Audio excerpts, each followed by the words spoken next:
सभी को जय मसीह की। हम बाइबल को पढ़े समझे और जाने ताकि परमेश्वर की आज्ञाओं को हम समझ सके। और पवित्र बाइबल में जो वचन है वह परमेश्वर के जीवित वचन है। अगर आप उसको ग्रहण करें तो परमेश्वर आपके लिए सब कुछ कर सकता है, क्योंकि परमेश्वर आप सभी से बहुत प्यार करते हैं। सभी को गॉड ब्लेस यू, आमीन। आज के लिए वचन उत्पत्ति अध्याय 19। जो भी इस अध्याय के वचनों को देखे सुने ग्रहण करे, परमेश्वर उसकी मदद करे और उसे पर दया करे और उसे आशीष से भर दे, आमीन। एक सांझ को वे दो दूत सदोम के पास आए और लूत सदोम के फाटक के पास बैठा था। सो उनको देखकर वह उनसे भेंट करने के लिए उठा और मुंह के बल झुककर दंडवत कर कहा, दो हे मेरे प्रभु, अपने दास के घर में पधारिए और रात भर विश्राम कीजिए और अपने पांव धोइए, फिर भोर को उठकर अपने मार्ग पर जाए। उन्होंने कहा, नहीं, हम चौक ही में रात बिताएंगे। 3 और उसने उनसे बहुत विनती करके उन्हें मनाया। सो वे उसके साथ चलकर उसके घर में आए और उसने उनके लिए जेवनार तैयार की और बिना खमीर की रोटियां बनाकर उनको खिलाई। 4 उनके सो जाने के पहले उस सदोम नगर के पुरुषों ने, जवानों से लेकर बूढ़ों तक, वरन चारों ओर के सब लोगों ने आकर उस घर को घेर लिया। 5 और लूत को पुकार कर कहने लगे कि जो पुरुष आज रात को तेरे पास आए हैं वे कहाँ हैं? उनको हमारे पास बाहर ले आ कि हम उनसे भोग करें। 6 तब लूत उनके पास द्वार के बाहर गया और किवाड़ को अपने पीछे बंद करके कहा, 7 है मेरे भाइयों, ऐसी बुराई न करो। 8 सुनो, मेरी 2 बेटियां हैं जिन्होंने अब तक पुरुष का मुंह नहीं देखा। इच्छा हो तो मैं उन्हें तुम्हारे पास बाहर ले आऊं और तुमको जैसा अच्छा लगे वैसा व्यवहार उनसे करो, पर इन पुरुषों से कुछ न करो, क्योंकि ये मेरी छत के तले आए हैं। 9 उन्होंने कहा, हट जा। फिर वे कहने लगे, तू एक परदेशी होकर यहाँ रहने के लिए आया, पर अब न्याय भी बन बैठा है। सो अब हम उनसे भी अधिक तेरे साथ बुराई करेंगे। और वे उस पुरुष लूत को बहुत दबाने लगे और किवाड़ तोड़ने के लिए निकट आए। 10 तब उन पाहुनों ने हाथ बढ़ाकर लूत को अपने पास घर में खींच लिया और किवाड़ को बंद कर दिया।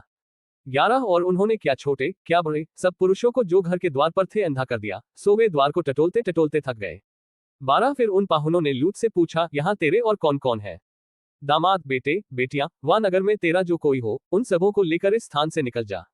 13 क्योंकि हम ये स्थान नाश करने पर हैं, इसलिए कि उसकी चिल्लाहट यहोवा के सम्मुख बढ़ गई है और यहोवा ने हमें इसका सत्यानाश करने के लिए भेज दिया है। 14 तब लूत ने निकलकर अपने दामादों को, जिनके साथ उसकी बेटियों की सगाई हो गई थी, समझा के कहा, उठो, इस स्थान से निकल चलो, क्योंकि यहोवा इस नगर को नाश किया चाहता है। पर वह अपने दामादों की दृष्टि में ठट्ठा करने हारा सा जान पड़ा। 15 जब पौ फटने लगी तब दूतों ने लूत से फुर्ती कराई और कहा कि उठ, अपनी पत्नी और दोनों बेटियों को जो यहाँ है ले जा, नहीं तो तू भी इस नगर के अधर्म में भस्म हो जाएगा। 16 पर वह विलंब करता रहा। इससे उन पुरुषों ने उसका और उसकी पत्नी और दोनों बेटियों का हाथ पकड़ लिया, क्योंकि यहोवा की दया उस पर थी, और उसको निकालकर नगर के बाहर कर दिया। 17 और ऐसा हुआ कि जब उन्होंने उनको बाहर निकाला तब उसने कहा, अपना प्राण लेकर भाग जा, पीछे की और न ताकना और तराई भर में न ठहरना, उस पहाड़ पर भाग जाना, नहीं तो तू भी भस्म हो जाएगा। 18 लूत ने उनसे कहा, हे प्रभु, ऐसा न कर। 19 देख, तेरे दास पर तेरी अनुग्रह की दृष्टि हुई है और तूने इसमें बड़ी कृपा दिखाई कि मेरे प्राण को बचाया है, पर मैं पहाड़ पर भाग नहीं सकता, कहीं ऐसा न हो कि कोई विपत्ति मुझ पर आ पड़े और मैं मर जाऊं। 20 देख, वह नगर ऐसा निकट है कि मैं वहां भाग सकता हूं, और वह छोटा भी है, मुझे वहीं भाग जाने दे, क्या वह छोटा नहीं है, और मेरा प्राण बच जाएगा। 21 उसने उससे कहा, देख, मैंने इस विषय में भी तेरी विनती अंगीकार की है कि जिस नगर की चर्चा तूने की है उसको मैं नाश न करूंगा। 22 फुर्ती से वहां भाग जा, क्योंकि जब तक तू वहां न पहुंचे तब तक मैं कुछ न कर सकूंगा। इसी कारण उस नगर का नाम सोअ पड़ा। 23 लूत के सोअ के निकट पहुंचते ही सूर्य पृथ्वी पर उदय हुआ। 24 तब यहोवा ने अपनी ओर से सदोम और अमोरा पर आकाश से गंधक और आग बरसाए। 25 और उन नगरों को और संपूर्ण तराई को और नगरों को और उस संपूर्ण तराई को और नगरों के सब निवासियों, भूमि की सारी उपज समेत नाश कर दिया। 26 लूत की पत्नी ने जो उसके पीछे थी दृष्टि फेर के पीछे की ओर देखा और वह नमक का खंभा बन गई। 27 भोर को इब्राहिम उठकर उस स्थान को गया जहां वह यहोवा के सम्मुख खड़ा था। 28 और सदोम और अमोरा और उस तराई के सारे देश की ओर आंख उठाकर क्या देखा कि उस देश में से धधकती हुई भट्टी का सा धुआं उठ रहा है। 29 और ऐसा हुआ कि जब परमेश्वर ने उस तराई के नगरों को, जिनमें लूत रहता था, उलट पुलट कर नाश किया, तब उसने इब्राहिम को याद करके लूत को उस घटना से बचा लिया। 30 और लूत ने सोअ को छोड़ दिया और पहाड़ पर अपनी दोनों बेटियों समेत रहने लगा, क्योंकि वह सोअ में रहने से डरता था, इसलिए वह और उसकी दोनों बेटियां वहां एक गुफा में रहने लगे। 31 तब बड़ी बेटी ने छोटी से कहा, हमारा पिता बूढ़ा है और पृथ्वी भर में कोई ऐसा पुरुष नहीं जो संसार की रीति के अनुसार हमारे पास आए।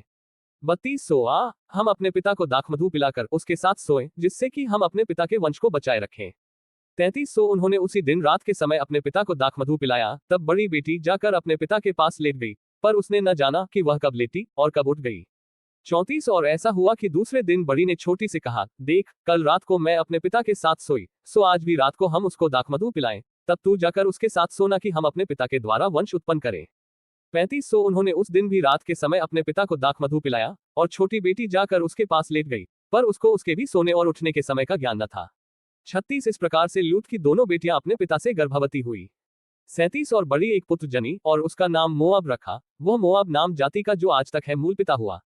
38 और छोटी भी एक पुत्र जनी, और उसका नाम बेनम्मी रखा, वह अम्मोन वंशियों का जो आज तक है मूल पिता हुआ।